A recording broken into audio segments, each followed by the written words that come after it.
Welcome to channel Veena's Paheli. ഇന്നത്തെ video ഒരു review video ആണ്.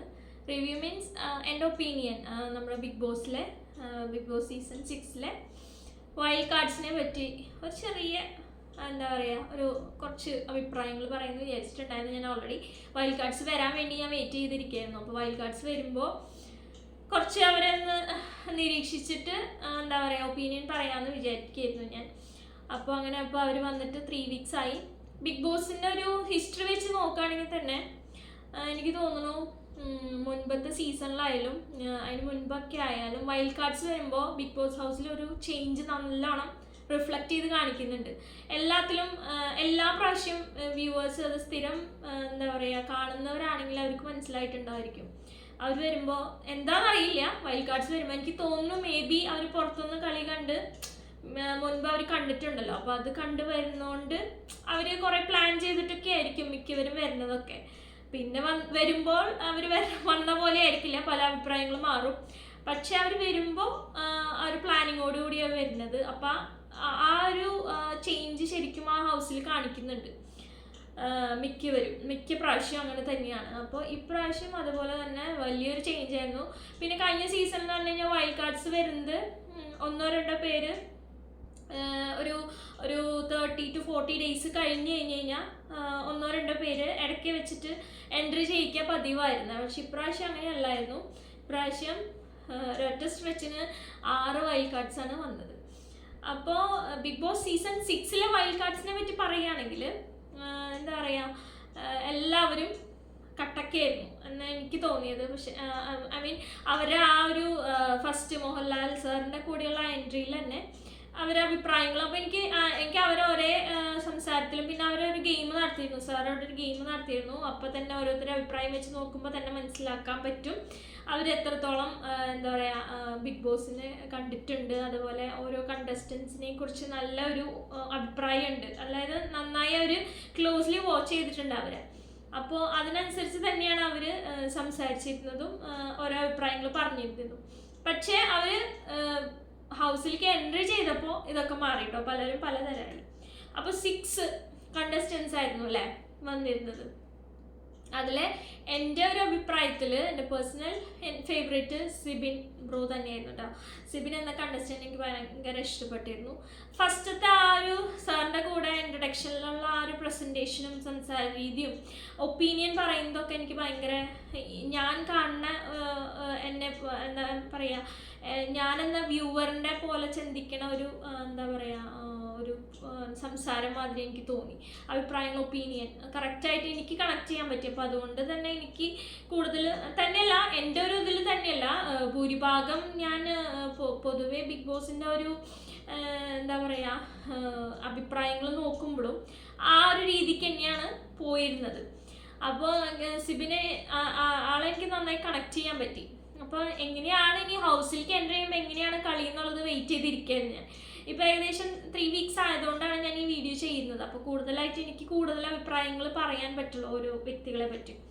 അങ്ങനെ അപ്പോൾ സിബിൻ അതായിരുന്നു ഫസ്റ്റ് ഒരു കണ്ടസ്റ്റൻറ്റ്. പിന്നെ പൂജ, 2 ലേഡി കണ്ടസ്റ്റൻസ് ആയിരുന്നു ഉണ്ടായിരുന്നത്. പൂജ ആങ്കർ ആൻഡ് നന്ദന കോമണർ ആയിരുന്നു. പിന്നെ കണ്ടസ്റ്റൻറ്റ് 2 അഭിഷേക് ഉണ്ടായിരുന്നു. ഒന്ന് ആക്ടറും ഒന്ന് എനിക്ക് തോന്നുന്നു കോമണറാണ് അത് സെലിബ്രേറ്റ് എന്തോ അവാർഡ്സൊക്കെ കിട്ടിയിട്ടുണ്ട്. ഓക്കെ അങ്ങനെ പിന്നെ ഒരു കണ്ടസ്റ്റൻസ് ആയി യൂട്യൂബർ. ഞാൻ ആളുടെ യൂട്യൂബ് ചാനൽ കണ്ടിട്ടുണ്ട്. ഞാൻ സബ്സ്ക്രൈബ് ചെയ്ത ചാനലാണ്. എനിക്ക് ആളുടെ വർത്തമാനങ്ങളും ആ ഒരു ഒപ്പീനിയൻ പറയുന്നതും ആ ഒരു സ്റ്റൈൽ ഓഫ് ടോക്കിംഗ് ഒക്കെ എനിക്ക് ഭയങ്കര ഇഷ്ടമാണ്. അപ്പോൾ ഇതായിരുന്നു കണ്ടസ്റ്റൻസ്. അപ്പോൾ എൻ്റെ ഒരു ഒപ്പീനിയൻ അങ്ങനെയായിരുന്നു. ഫസ്റ്റ് സിബിനായിരുന്നു എനിക്ക് നന്നായി തോന്നിയിരുന്നു. അങ്ങനെ ഹൗസിലേക്ക് എൻട്രി ചെയ്തു. അത് കഴിഞ്ഞിട്ട് വന്ന മാറ്റങ്ങൾ എന്ന് പറഞ്ഞു കഴിഞ്ഞാൽ ഭയങ്കര മാറ്റങ്ങളായിരുന്നു. കാരണം 6 പേരും വേറെ ഇതെന്ന് വരുന്നതാണ്. അപ്പോൾ ഓൾറെഡി അവിടെ കോൺട്രവേഴ്സീസ് ഉണ്ട്. ഇവർ വന്നപ്പോൾ പുറത്തുനിന്ന് വന്ന് കളി കണ്ട് അതിൻ്റെ രീതിയിൽ കോൺട്രവേഴ്സീസ് കൂടെ ചെയ്തത് ഹൗസിൽ അല്ലേ. പല മാറ്റങ്ങളുണ്ടായിരുന്നു. അങ്ങനെ ഇപ്പോൾ എന്തുവാ പൂജ എന്ന കണ്ടസ്റ്റന്റിനെ കുറിച്ച് പറയുകയാണെങ്കിൽ പൂജ സിബിനൊക്കെ ഒരേ ഒരു ലെവലിൽ പോകുന്ന ഒരു ഇതായിട്ട് എനിക്ക് തോന്നി. കാരണം എന്ന് വെച്ച് കഴിഞ്ഞാൽ അവരുടെ ഒരു സംസാരവും അവരുടെ ഒപ്പീനിയൻസൊക്കെ ഏകദേശം കണക്റ്റ് ചെയ്ത് പോയിട്ടുണ്ടായിരുന്നു. പിന്നെ നന്ദന കുറച്ചിങ്ങനെ ചാടിത്തുള്ളി കുറച്ച് ചില സമയങ്ങളിൽ എനിക്ക് ഓവർ സ്മാർട്ടായിട്ട് തോന്നിയിട്ടുണ്ട്. പക്ഷേ ജാസ്മിനെ തിരിച്ചടിക്കാനായിട്ട് നല്ലൊരു എന്താ പറയുക, ഒരു പ്ലെയറായിട്ട് തോന്നിയിരുന്നു നന്ദനേനെ. കൂടുതലും വാക്ക് തർക്കങ്ങൾ അവർ തമ്മിൽ വന്നിരുന്നു. നല്ലൊരു കണ്ടസ്റ്റൻ്റ് ആണ്. ഗെയിം കളിക്കുന്ന ഒരു ഇതുണ്ട്, ഒരു ഷാർപ്നെസ് ഒക്കെ ഉണ്ട്. നല്ല ആളെപ്പോഴും ഇങ്ങനെ എനർജറ്റിക് ആണ്. അതാണ് നന്ദനയുടെ ഒരു പോസിറ്റീവായിട്ട് ഞാൻ കണ്ടിരുന്നത്. പിന്നെ അഭിഷേക് എസും അഭിഷേക് കെയും രണ്ടുപേരും തുടക്കത്തിൽ വന്നപ്പോൾ വഴക്ക് കൂടിയിട്ടാണ് അടി നടന്നിരുന്നു അവർ തമ്മിൽ. എന്തൊക്കെയോ ഞാൻ അവിടേക്കൊന്നും പോകണില്ല. ഒരു വിഷയത്തെ പറ്റി ഒരുപാട് സംസാരിച്ചു. അല്ല, അഭിഷേക് എസ് ഭയങ്കര മോശമായിട്ട് സംസാരിച്ചു. അത് പേഴ്സണലി എനിക്ക് അഭിപ്രായം ഉണ്ട് കേട്ടോ. ഒരു കമ്മ്യൂണിറ്റിനെയോ അല്ലെങ്കിൽ നമ്മൾ ജനിക്കുമ്പോൾ നമ്മൾ എങ്ങനെയാവും ഏതാണെന്നൊന്നും നമുക്കറിയില്ല. അപ്പം ആക്ച്വലി അഭിഷേക് എസ് അതല്ല ഉദ്ദേശിച്ചെങ്കിലും, പക്ഷേ നമുക്ക് വ്യൂവേഴ്സിന് ഫസ്റ്റ് കിട്ടിയ ഒരു ഔട്ട് എന്ന് പറയുന്നത് അങ്ങനെ തോന്നിയിരുന്നത്. പിന്നീട് അത് ആൾ പറഞ്ഞ് തിരുത്തും ചെയ്തു. അപ്പോൾ ആളുടെ ഫസ്റ്റ് ഒരു ഗെയിം പ്ലാൻ എന്നുള്ളത് അവിടെ തന്നെ പൊളിഞ്ഞു പോയി. ഫസ്റ്റ് ആളെ നോമിനേറ്റ് ചെയ്ത് എല്ലാവരും എവിക്ഷനിൽ കൊണ്ടിട്ടായിരുന്നു. ഫസ്റ്റ് ആളുടെ എൻട്രിയിൽ തന്നെ ആൾ എവിക്ഷനിലേക്കാണ് നേരെ പോയത്. അപ്പോൾ അത് തന്നെയുള്ള ആൾക്ക് യെല്ലോ കാർഡ് കിട്ടി, കുറേ സീനുകളൊക്കെ ഉണ്ടായിരുന്നു. അപ്പോൾ അങ്ങനെ ഒരു എന്താ പറയുക, ഹിസ്റ്ററി സൃഷ്ടിച്ചു അഭിഷേക് എസ്. പക്ഷേ ആസ് ഞാൻ പറയുകയാണെങ്കിൽ നല്ല കണ്ടസ്റ്റൻ്റ് ആണ്, നന്നായി സംസാരിക്കുന്നുണ്ട്. പിന്നെ ആള് എല്ലാത്തിലും കയറി ഇങ്ങനെ ഇടപെടുന്നില്ല. ആളിങ്ങനെ ചിൽ മൈൻഡിൽ ഇങ്ങനെ പോണു, കാര്യങ്ങൾ ആവശ്യം നേരത്തെ സംസാരിക്കുന്നു. പിന്നെ ചില സമയത്ത് ആള് ഓവർ അഗ്രസീവായിട്ട് എനിക്ക് തോന്നി. നോറയുടെ ആ ഒരു വഴക്കിൻ്റെ സമയത്ത് എനിക്ക് അങ്ങനെ തോന്നിയിരുന്നു. ഓക്കെ, അത് കുഴപ്പമില്ല, ഉള്ളതാണല്ലോ, എല്ലാവരും അവിടെ അങ്ങനെ തന്നെയാണ്. അപ്പോൾ പക്ഷെ ഇപ്പോൾ നിലവിൽ അഭിഷേക് ഇത്തിരി എന്താ പറയുക രസമായിട്ട് വരുന്നുണ്ട്, ആക്റ്റീവാണ്, കാര്യങ്ങളൊക്കെ കറക്റ്റായിട്ട് വീക്ഷിച്ചിട്ടാണ് ആളിപ്പോൾ കാര്യങ്ങളൊക്കെ മുന്നോട്ട് കൊണ്ടുപോകുന്നതും പ്ലേ ചെയ്യുന്നതായാലും. പിന്നെ ഡ്യൂട്ടീസൊക്കെ നന്നായിട്ട് ചെയ്യുന്നുണ്ട് അഭിഷേക്. കുഴപ്പമില്ല, നല്ല കണ്ടസ്റ്റൻ്റ് ആണ്. പിന്നെ അതുപോലെ തന്നെ അഭിഷേക് കെ, ആള് കുറച്ച് ഇമോഷണലാണെന്ന് എനിക്ക് ഫീൽ ചെയ്തിട്ടുണ്ട്. ഒരുപാടല്ല കേട്ടോ, ഇച്ചിരി ഇമോഷണലാണ് കമ്പാരിറ്റീവ്ലി അവിടെ വന്ന കണ്ടസ്റ്റിൽ നോക്കുമ്പോൾ. അപ്പോൾ നന്ദനയുടെ ഏറ്റവും വഴക്കുണ്ടായിരുന്നു. അപ്പോൾ അത് അത്രയ്ക്ക് മുന്നോട്ട് കൊണ്ടുപോകേണ്ട കാര്യമില്ല. നന്ദന കൂടുതൽ പറയുമ്പോഴായാലും അഭിഷേക് അതിനെ എന്താ പറയുക, അഭിഷേകിന് നന്നായി ഹേർട്ട് ആവുന്നുണ്ടായിരുന്നു. അതുകൊണ്ടാണ് അവൻ പിന്നെയും അത് പറഞ്ഞുകൊണ്ടിരുന്നത്. അപ്പോൾ ആസ് എ ഗെയിമർ സൂപ്പർബാണ്. അതേപോലെ നന്നായി സംസാരിക്കുന്നുണ്ട്, നല്ല ആപ്റ്റായിട്ടുള്ള അഭിപ്രായങ്ങളാണ്, ക്ലിയർ ആയിട്ട് കാര്യങ്ങൾ പറയുന്നുണ്ട്. പിന്നെ അവൻ എന്താ പറയുക, ഗ്രൂപ്പിലേക്ക് പോണില്ല, ഗ്രൂപ്പ് എന്നുള്ളൊരു ഇത് മൈൻഡിൽ വരുന്നില്ല.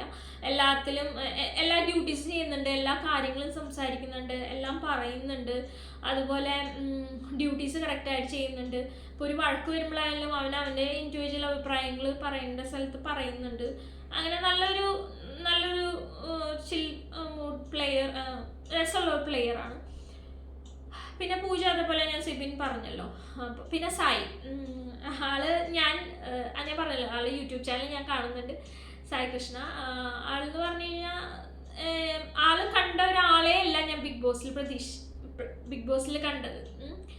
ചാനൽ വൈസ് ഇപ്പം നമ്മൾക്ക് ഒരു ചാനൽ കാണുമ്പോൾ അവരുടെ ആ ഒരു തോട്ടും ആ ഒരു സംസാരം മാത്രമല്ല നമ്മൾ കാണുന്നുള്ളൂ, കൂടുതലായിട്ട് നമ്മൾ കാണുന്നില്ല. അപ്പം നമ്മൾ അവിടെ ഒരു ഫ്രെയിം നമ്മൾ ഉണ്ടാക്കി വെച്ചിട്ടുണ്ടാവും. പക്ഷേ ആള് ബിഗ് ബോസ് ഹൗസിൽ വന്നപ്പോൾ നേരെ ഞാൻ വിചാരിച്ച ഒരാളെ അല്ല. അതേപോലെയാണ് എനിക്ക് സായി കൃഷ്ണനെ അവിടെ കാണാൻ പറ്റിയത്.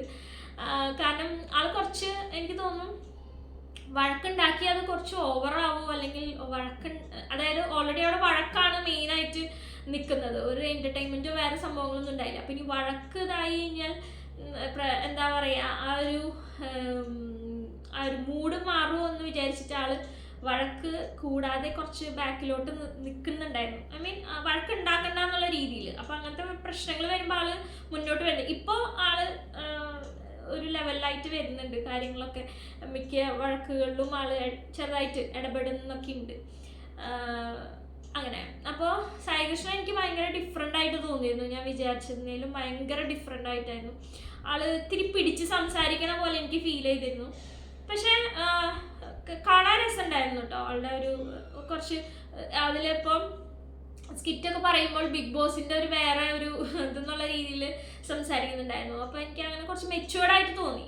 ആക്ച്വലി ഞാൻ ഉദ്ദേശിച്ചത് അതാണ്, കുറച്ചും കൂടി കണ്ടസ്റ്റൻസ് വന്നതിൽ കുറച്ച് മെച്യൂരിറ്റി ഒരുപാട് സായിൽ ഞാൻ കണ്ടിരുന്നു. അതുപോലെ തന്നെ എന്താ പറയുക, സിബിൻ ബ്രോ ആള് നല്ല എന്റർടൈനർ ആണ് കേട്ടോ. നല്ല നല്ല ഒരു ചേഞ്ച് പവർ ടീമിൽ കയറിയപ്പോൾ തന്നെ അത് ഭയങ്കര ഒരു നല്ലൊരു ചേഞ്ച് എനിക്ക് ഫീൽ ചെയ്തിരുന്നു. പൂജ ആയാലും അവരുടെ തീരുമാനങ്ങളും കാര്യങ്ങളൊക്കെ നമ്മൾക്ക് കാണുന്നവർക്ക് അത് രസകരമായിട്ട് തോന്നിയിരുന്നു. പിന്നെ അവര് ചെറിയ ഇപ്പൊ ജാസ്മിൻ ഗബ്രിയുടെ കേസിന്റെ ഇടയിലേക്ക് അവര് എന്താ പറയാ വന്നിരുന്നു. പക്ഷെ അത് ഒരു നിമിഷം കഴിഞ്ഞപ്പോൾ, ഒരു ഘട്ടം കഴിഞ്ഞപ്പോൾ അതൊരു ലിമിറ്റ് വിട്ടു പോയിരുന്നു. അത് സത്യമാണ്. അതിന്റെ ഭാഗമായിട്ട് സിബിൻ അവിടെ ചെയ്ത ആക്ഷൻസും കാര്യങ്ങളൊക്കെ പിന്നീടാണ് അത് പ്രശ്നങ്ങളായതും, സിബിന് എന്താ പറയുക മെന്റൽ ഇഷ്യൂസും വന്നതും പ്രശ്നങ്ങളായതൊക്കെ അതുകൊണ്ടാണ് എന്ന് ഞാൻ വിചാരിക്കുന്നു. അപ്പോൾ ലിമിറ്റ് വിട്ടിരുന്നു. ആക്ച്വലി ലിമിറ്റ് വിട്ടപ്പോഴാണ് ആ ഒരു ഗെയിമിൻ്റെ അതുവരെ രസമായിരുന്നു കേട്ടോ. ലിമിറ്റ് വിട്ടപ്പോൾ ആ ഒരു ഗെയിമിൻ്റെ രസം പോയി സത്യം പറഞ്ഞു കഴിഞ്ഞാൽ. പിന്നെ ആക്ഷൻ കാണിച്ചു എന്ന് പറയുന്നതിൽ സത്യം പറയുകയാണെങ്കിൽ ഞാൻ ആക്ഷൻ എന്താണെന്ന് ഞാൻ കണ്ടിട്ടില്ല. ജാസ്മിൻ അതിൽ മോശമായിട്ട് പറയുന്നു എന്നതിൽ പറഞ്ഞപ്പോഴാണ് അത് മോശം എന്ന് മനസ്സിലായത്. എന്താണെന്ന് ശരിക്കും ക്ലിയർ ആയിട്ട് എന്താ പറയുക ബിഗ് ബോസ് അത് കാണിച്ചിട്ടില്ല. ഞാൻ കണ്ടിട്ടില്ല കേട്ടോ എന്താ സംഭവം എന്നുള്ളത്. അപ്പോൾ മോശപ്പെട്ട ഒരു ആക്ഷൻ്റെ പേരിൽ മോഹൻലാൽ സാറ് ആ വീക്കിൽ വന്ന് സിബിനെ ഒരുപാട് പറയുകയും ചീത്തയൊക്കെ പറഞ്ഞു, വഴക്ക് പറഞ്ഞ് സിബിൻ അതിൽ നിന്ന് ഡൗൺ ആയതാണ്. പിന്നെ ആ വീക്കിൽ 3-4 ദിവസം ആൾ ഡൗൺ തന്നെയായിരുന്നു. പിന്നെ ഇടയ്ക്ക് വന്നിരുന്നു. പിന്നെ ഞാൻ പോവില്ല, പോണം എന്ന് പറഞ്ഞിരുന്നു. പിന്നെ പുറത്ത് സൈക്കാട്രിനെ കൺസൾട്ട് ചെയ്തിട്ട് തിരിച്ചു വരുന്നൊക്കെ പറഞ്ഞാണ് പറയുന്നത്. ആള് പോയി. പിന്നെ സിബിൻ കണ്ടസ്റ്റന്റ് പുറത്ത് വന്നപ്പോൾ എന്താ പറയുക പല ചാനലിനോടും മാധ്യമപ്രവർത്തകരോടൊക്കെ സംസാരിച്ചപ്പോൾ പറഞ്ഞൊരു കാര്യമുണ്ട്. ഞാൻ എൻ്റെ ഇഷ്ടത്തിനല്ല ഞാൻ ക്വിറ്റ് ചെയ്തതെന്നുള്ളൊരു കാര്യം പറഞ്ഞിരുന്നു. അതെന്താ അങ്ങനെ സംസാരിച്ചത് എനിക്കത് മനസ്സിലായില്ല. കാരണം ബിഗ് ബോസ് ഹൗസിൽ പറഞ്ഞത് ആരോഗ്യ പ്രശ്നങ്ങളാൽ പുറത്തു പോയി എന്നുള്ളതാണ്. പക്ഷെ ഇങ്ങനെ ഒരു ടോക്ക് വന്നപ്പോൾ കുറച്ച് മിസ്അണ്ടർസ്റ്റാൻഡിങ് സംഭവിച്ചിരുന്നു. കഴിഞ്ഞ സീസണിൽ റോവിൻ്റെ കേസ് പറഞ്ഞപ്പോഴും ഇങ്ങനെ എന്തൊക്കെയോ കോൺട്രവേഴ്സീസ് സംസാരിച്ചിരുന്നു. എന്താണ് അപ്പോൾ ശരിക്കുള്ള കളി എന്നുള്ളത് നമുക്കറിയില്ല. എനിക്കങ്ങനെ അത് കേട്ടപ്പോൾ എനിക്ക് ഒരു എന്താ പറയുക ഒരു കൺഫ്യൂഷൻ ഭയങ്കരമായിട്ട് വന്നു, എന്താണ് സംഭവം എന്നുള്ളത്. അപ്പോൾ അറിയില്ല, സിബിൻ സ്വന്തമായിട്ട് ക്വിറ്റ് ചെയ്തതല്ല എന്നാണ് പറയുന്നത്. കാരണം ആക്ച്വലി സിബിൻ പോയപ്പോൾ ഞാനത് ചിന്തിച്ചിരുന്നു. കാരണം അദ്ദേഹം പറഞ്ഞിരുന്നത് ഞാൻ പുറത്ത് എനിക്ക് ഈ ഒരു ആംബിയൻസിൽ നിന്ന് നീങ്ങി നിൽക്കണം എന്നുള്ളൊരു ഇതുള്ളൂ. അപ്പോൾ അത് കഴിഞ്ഞ് ഞാൻ പുറത്ത് പോയി ഒന്ന് ഫ്രഷനപ്പായി ഞാൻ തിരിച്ചു വരും എന്നുള്ളൊരു ഇതിലായിരുന്നു. അപ്പോൾ അത്രയും കോൺഫിഡൻസോടുകൂടി പറഞ്ഞ ഒരാളാണ്. അപ്പോൾ ഞാൻ എന്നെ പോലെ ഒരുപാട് വ്യൂവേഴ്സ് സിബിനെ ഇഷ്ടപ്പെടുന്നവർ അത് പ്രതീക്ഷിച്ചവരിക്കുണ്ടാവാം. എന്താണ് ഇതിൽ വേറെ ഗെയിം അതിൽ സംഭവിക്കുന്നുണ്ടോ എന്നുള്ളത് നമുക്കറിയില്ല. അതൊരു കോൺട്രവേഴ്സി ആയിട്ട് നിൽക്കുന്നു. അപ്പം അങ്ങനെ ഒരു കാര്യമുണ്ട് സംസാരിക്കാനായിട്ട്. അപ്പം അങ്ങനെ സംഭവങ്ങൾ സംഭവിക്കുന്നുണ്ട്, എന്താണെന്നറിയില്ല. നമുക്ക് അതിനെക്കുറിച്ച് അറിയില്ല. അപ്പം അങ്ങനെ കേട്ടപ്പോൾ എനിക്കത് ഇതിൽ പറയാമെന്ന് തോന്നി കാര്യമായിട്ടോ. അത് കാരണം സിബിൻ എന്നൊരു കണ്ടസ്റ്റന്റ് ശരിക്കും അവിടെ വേണ്ടതായിരുന്നു. ഇപ്പോൾ കഴിഞ്ഞ സീസണിൽ റിയാസ് വന്ന പോലെയാണ് എനിക്ക് സിബിനെ ഫീൽ ചെയ്തത്. റിയാസ് എന്ന് പറഞ്ഞു കഴിഞ്ഞാൽ നല്ല അടിപൊളി കണ്ടസ്റ്റന്റ്, അതേപോലെ റണ്ണറപ്പ് ആവും ചെയ്തിരുന്നു റിയാസ്. ശരിക്കും വിന്നർ ആവേണ്ട ഒരു എന്താ പറയുക ഒരു ഇതുള്ള കാലിബറുള്ള ഒരു കണ്ടസ്റ്റന്റ് ആയിരുന്നു റിയാസ് എന്ന് പറയുന്നത്. അപ്പോൾ അതുപോലെ എനിക്ക് വിന്നർ എന്നുള്ളൊരു ടോപ്പ് 5 എന്തായാലും എത്തുമെന്ന് ഞാൻ സിബിനെ വിചാരിച്ചിട്ടുണ്ടായിരുന്നു. അത്ര നന്നായിട്ട് സംസാരിക്കുന്നുണ്ടായിരുന്നു. ആളുടെ തോട്ട് ഭയങ്കര നമ്മൾ എന്താ പറയുക നമുക്ക് ചിന്തിക്കാൻ പറ്റില്ല. അങ്ങനെ ഒരു ഡിഫറെൻ്റ് ആയിട്ടുള്ള മറ്റുള്ളവരിൽ നിന്ന് ഡിഫറെൻ്റ് ആയിട്ട് എന്നാൽ സിമ്പിളായിട്ട് ചിന്തിക്കുന്ന ഒരു ആളായിരുന്നു സിബിൻ. പോയപ്പോൾ ശരിക്കും നല്ല വിഷമായി. എനിക്ക് തോന്നുന്നു സിബിനെ ഇഷ്ടപ്പെട്ടിരുന്നവർക്ക് എന്തായാലും നല്ല വിഷമായിട്ടുണ്ടാകും. കാരണം ടോപ്പ് 5 എന്തായാലും കപ്പ് കിട്ടിയില്ലെങ്കിലും ടോപ്പ് 5 വന്നിരുന്നെങ്കിൽ എന്ന് ആഗ്രഹിച്ചിരുന്നതാണ്. അപ്പോൾ അത് വിഷമായി. ഓക്കെ, അത് പാർട്ട് ഓഫ് ഗെയിം പോട്ടെ.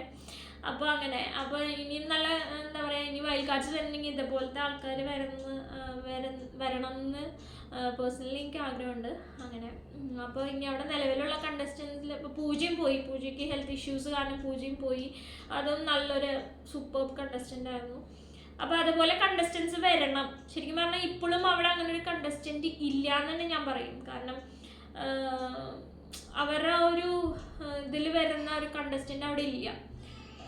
ഞാൻ ആരിലും ആ ഒരു ബിഗ് ബോസ് എന്താ പറയുക കപ്പ് കിട്ടാൻ ഉള്ള ഒരു കാലിബറുള്ള ആൾക്കാരുണ്ടെന്ന് എനിക്ക് തോന്നുന്നില്ല. കാരണം നമുക്ക് എല്ലാം വേണം. അപ്പോൾ അവർ ഗെയിം കളിക്കുന്നുണ്ട്, അഭിപ്രായങ്ങൾ പറയുന്നത് കാര്യമുണ്ട്, ഒക്കെ ഉണ്ട്. പക്ഷേ നമുക്ക് ആ ഒരു പഞ്ച് കിട്ടുന്ന ഒരു കണ്ടസ്റ്റന്റ് അവിടെ ഇല്ല എന്നാണ് എനിക്ക് പേഴ്സണലി ഫീൽ ചെയ്തത്. അപ്പോൾ വൈൽഡ് കാർഡ്സ് വന്നപ്പോൾ സന്തോഷമായിരുന്നു. പക്ഷേ അതിൽ നല്ല 2 കണ്ടസ്റ്റൻസ് ആണ് പോയത്. അത് ഭയങ്കര വിഷമമുണ്ടാക്കുന്ന കാര്യമാണ്. അപ്പോൾ എന്തായാലും ഉള്ളവരെ വെച്ച് മുന്നോട്ട് പോട്ടെ, നല്ല ഗെയിം അവർ കളിക്കട്ടെ എന്ന് വിചാരിക്കുന്നു.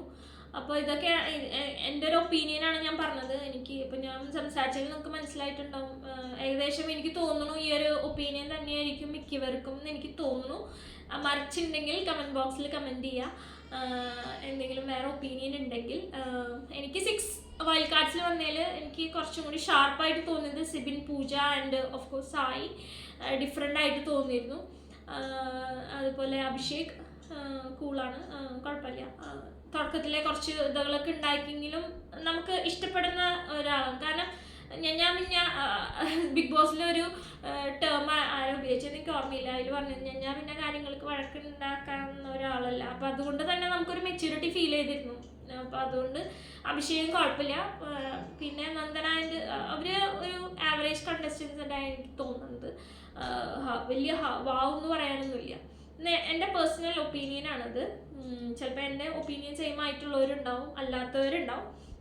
പക്ഷെ എനിക്ക് തോന്നുന്നത് എങ്ങനെയാണ്, അതാണ് എൻ്റെ ഒപ്പീനിയൻ. അപ്പോൾ വൈൽഡ് കാർഡ്സിനെ പറ്റിയിട്ട് ഇത്രയാണ് എനിക്ക് പറയാനുള്ളത്. അപ്പോൾ ഇനിയും വൈൽഡ് കാർഡ്സ് ബിഗ് ബോസിലേക്ക് ഇനി വരുന്നു, 6ലേക്ക് വരുന്നു ഞാൻ പ്രതീക്ഷിക്കുന്നു. അപ്പോൾ എന്താ പറയുക, നന്നായി കളിക്കട്ടെ, നന്നായി പോട്ടെ. അപ്പോൾ പുറത്ത് പോയവർ അവർ എന്താ പറയുക അവരുടെ ലൈഫായിട്ട് അവർ മുന്നോട്ട് പോട്ടെ. അപ്പോൾ നമുക്ക് ഇപ്പോൾ ഇതൊക്കെയാണ്. അപ്പം എന്തെങ്കിലും അഭിപ്രായങ്ങളൊക്കെ നിങ്ങൾക്ക് പറയാനുണ്ടെങ്കിൽ കമൻറ്റിൽ പറയുക. അതുപോലെ ഇനിയും എന്തെങ്കിലും വീഡിയോസ് ചെയ്യുന്നുണ്ടെങ്കിലും കമൻറ്റിൽ പറയുക. അപ്പോൾ എൻ്റെ വീഡിയോസ് ഇഷ്ടമാവാമെന്ന് ഞാൻ വിചാരിക്കുന്നു. ഇനിയും ഇങ്ങനത്തെ ഡിഫറെൻറ്റ് ടോപ്പിക്സ് അല്ലെങ്കിൽ എന്താ പറയുക നമുക്ക് കൂടെ ഇരുന്ന് സംസാരിക്കാം എന്ന് തോന്നുന്ന കുറച്ച് ടോപ്പിക്സായിട്ട് വീണ്ടും നമുക്ക് കാണാം. ഓക്കെ, അപ്പോൾ അതുപോലെ എൻ്റെ വീഡിയോസ് ഇഷ്ടമാണെങ്കിൽ എന്തായാലും സബ്സ്ക്രൈബ് ചെയ്യുക. നോട്ടിഫിക്കേഷൻ കിട്ടണമെന്നുണ്ടെങ്കിൽ ബെല്ലൈക്കൺ എന്തായാലും അമർത്തുക. അതുപോലെ എന്താ പറയുക ലൈക്ക് ചെയ്യുക, ഷെയർ ചെയ്യുക, അതുപോലെ കമൻറ്റ് ചെയ്യുക. അപ്പോൾ അഭിപ്രായങ്ങൾ എനിക്ക് എന്തെങ്കിലും മാറ്റം എന്തിൽ വരുത്തണമെന്നുണ്ടെങ്കിൽ കമൻറ്റ് ചെയ്താലല്ലേ അറിയത്തുള്ളൂ. അപ്പോൾ അതുപോലെ കമൻറ്റ് ചെയ്യുക. അതുപോലെ വീഡിയോസ് കാണാൻ സപ്പോർട്ട് ചെയ്യുക. Thank you. അപ്പോൾ ഇനി വേറെ നല്ലൊരു വീഡിയോ ആയിട്ട് കാണാം. ബൈ.